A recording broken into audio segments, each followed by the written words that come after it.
How does one person gain the power of life and death over millions? What's the tipping point that turns a leader into a monster? The 20th century was an age of incredible progress, but it was also an era of unimaginable horror. It was shaped by men who didn't just want to lead nations. They wanted to own them, dominate them, twist them into a reflection of their own warped ideals. Their politics were different, and their methods varied, but their rise to power was built on the same foundation: fear, betrayal, and an ocean of blood. This is the story of how modern history's most brutal dictators clawed their way to the top. Number 1. Idi Amin, the butcher of Uganda. Our journey starts with a man whose name became synonymous with cruelty and chaos. Idi Amin.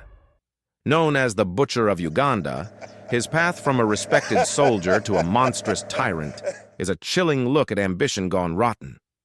Amin got his start in the British colonial army, where his brute strength and ruthlessness helped him climb the ranks.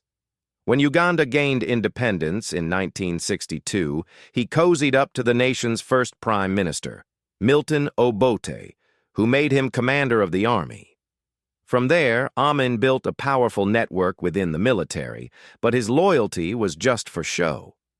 As his relationship with Obote soured and rumors flew that he was about to be arrested for corruption, Amin made his move. In January 1971, with Obote out of the country, Amin staged a military coup and declared himself president. At first, some Ugandans welcomed him, hoping his promises of stability were real. They weren't. Amin almost immediately unleashed a reign of terror. He purged the army, targeting ethnic groups he saw as rivals, especially the Acholi and Lango peoples. His secret police, the State Research Bureau, became a machine for abduction, torture, and murder. The death toll from his 8-year rule is estimated to be between 300,000 and 500,000 people. In a move that wrecked the nation's economy, he expelled Uganda's entire Asian population in 1972. His paranoia was the stuff of legend, with persistent and chilling rumors that he even engaged in cannibalism. His brutal regime finally collapsed in 1979, after he made the fatal mistake of invading Tanzania. The Tanzanian army, along with Ugandan exiles, fought back and overthrew him. Amin escaped, eventually dying in Saudi Arabia in 2003, having never faced justice for his crimes. Number 2. Pol Pot, the architect of Year Zero. Next, we turn to a man whose twisted vision of a perfect society led to a genocide that wiped out nearly a quarter of his own country's population. Pol Pot. As leader of the Khmer Rouge in Cambodia, his rise was fueled by radical ideology and the chaos of war. Born Saloth Sar, Pol Pot studied in Paris, where he fell in with radical communist circles.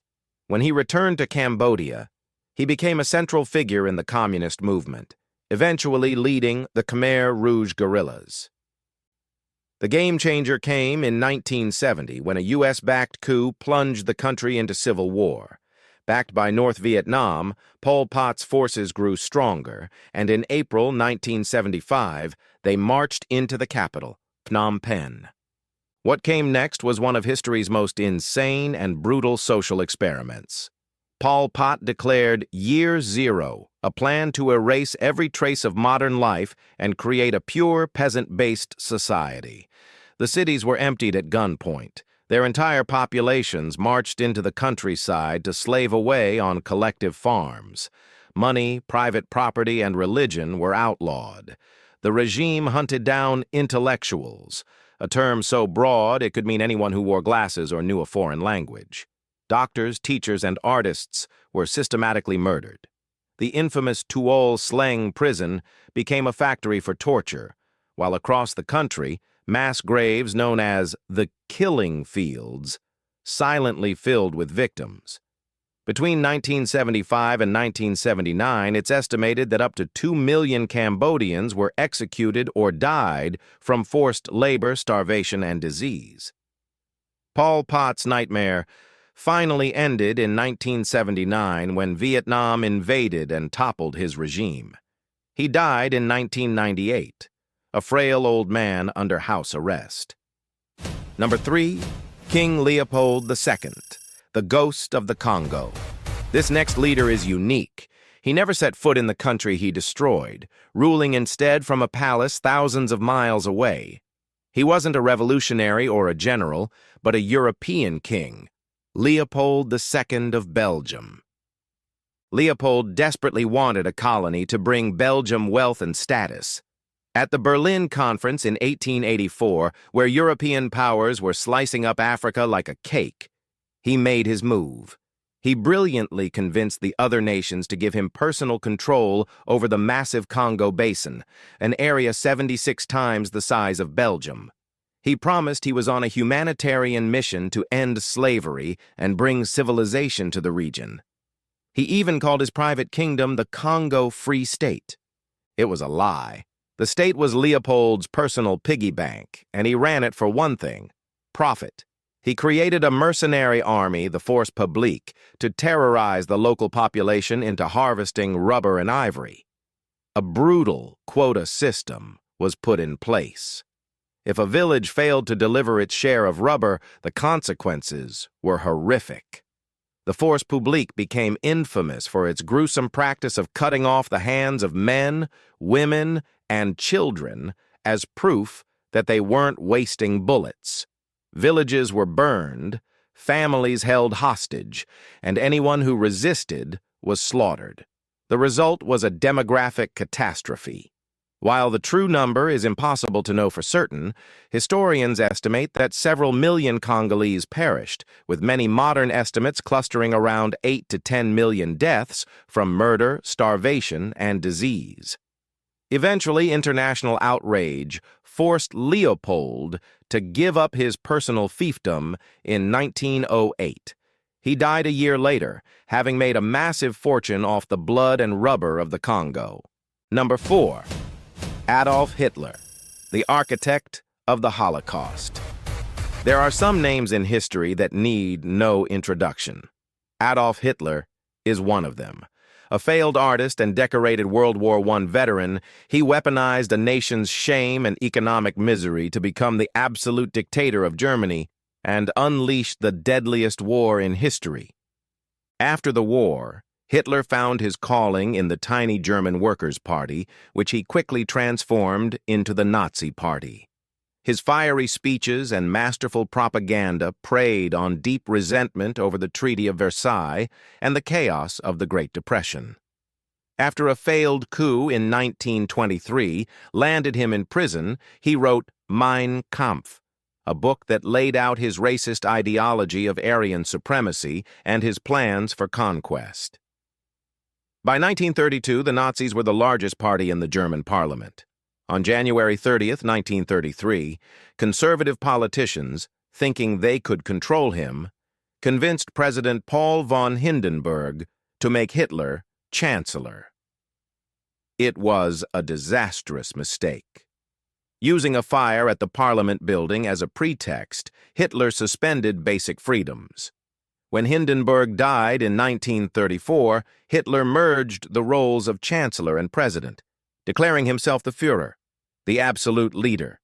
His regime immediately started throwing political opponents in prison or murdering them, but his true goal was a horrific vision of racial purity and war. This led directly to the Holocaust, the systematic, state-sponsored murder of 6 million Jews. Millions of others, including Roma, slaves, disabled people, Jehovah's Witnesses, homosexuals, and political opponents, were also targeted and killed in a network of death camps like Auschwitz. His invasion of Poland in 1939 kicked off World War II, a conflict that would ultimately kill between 70 and 85 million people worldwide. As Allied forces closed in on Berlin in April 1945, Hitler died by suicide in his bunker. leaving a continent in ruins. Number 5. Joseph Stalin, the Man of Steel. When it comes to sheer paranoid cruelty, few can match Joseph Stalin.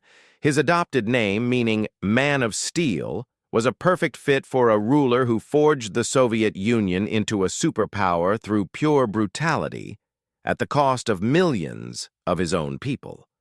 Born Ioseb Jugashvili, Stalin was a revolutionary from an early age. After the Bolshevik Revolution, he was appointed General Secretary in 1922. It seemed like a boring desk job, but Stalin used it to masterfully build a power base, packing key positions with his own loyalists. After Lenin died in 1924, he outmaneuvered every single one of his rivals, and by 1929, his control was absolute. He used the murder of a rival in 1934 as the excuse to launch the Great Purge, a terrifying campaign to eliminate anyone he even suspected of being an enemy. Old Bolshevik heroes were put on bizarre show trials and forced to confess to outlandish crimes before being executed. The terror seeped into every corner of society. The secret police arrested millions of ordinary citizens, artists, and military leaders. Of the 139 members of the Communist Party's Central Committee, for example, at least 78 were purged. Those not shot were sent to the Gulag, a vast and brutal network of forced labor camps where it's estimated over 1.5 million people perished from cold, starvation, and exhaustion. Stalin's policy of forcing peasants onto collective farms led to horrific famines, most infamously the Holodomor in Ukraine, which killed millions. All told, estimates for the total death toll under Stalin's regime are staggering, often ranging from 20 to 30 million people.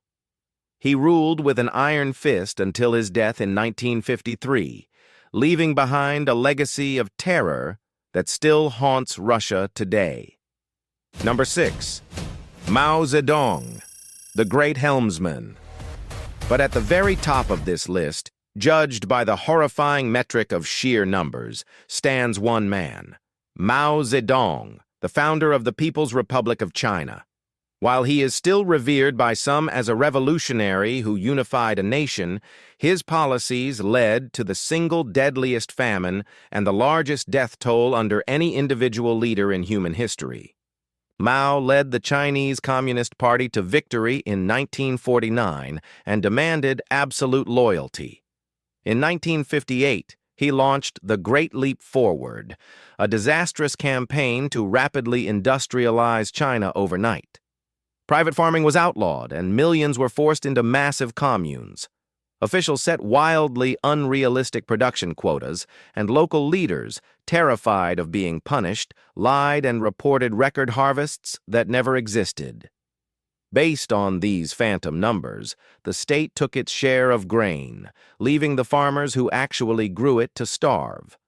The result was the Great Chinese Famine, a man-made catastrophe that, between 1959 and 1961, caused the deaths of an estimated 30 to 55 million people. Then, in 1966, to reassert his power, Mao unleashed the Cultural Revolution. He plunged the country into a decade of violence, empowering gangs of young Red Guards to attack anyone deemed an enemy, especially teachers and intellectuals. Estimates for the death toll from the Cultural Revolution alone range from 1 to 2 million. In total, Mao's policies are held responsible for the deaths of anywhere from 40 to 80 million people, a number that dwarfs all others. From the killing fields of Cambodia to the frozen hell of the Gulag, the stories of these men are a brutal reminder of what happens when power goes completely unchecked. They came from different places and were driven by different ideologies, but they all shared a bone-chilling disregard for human life.